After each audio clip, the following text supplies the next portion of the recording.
You are looking at Julian's pronunciation guide, where we look at how to pronounce better some of the most mispronounced words in the world, like this other curious word. But how do you say what you're looking for today? We are looking at how to pronounce this word, as well as how to say more interesting but confusing vocabulary, including from French that too many mispronounce, so make sure to stay tuned to the channel. In English, two different ways of pronouncing it.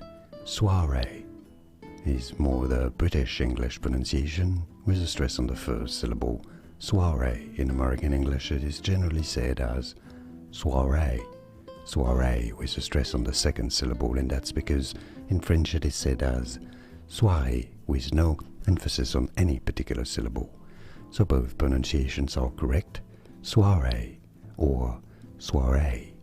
And now you know it all. I think. Like and subscribe if you found this video useful, like it at least. It helps me immensely. Thanks for your support.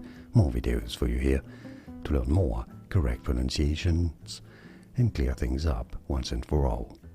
I'll see you there to learn more. Thanks for watching. Here are more videos on how to pronounce more confusing words and names too many mispronounced. Like this video if you found it useful. I appreciate your support. I'll see you soon, and thanks for watching.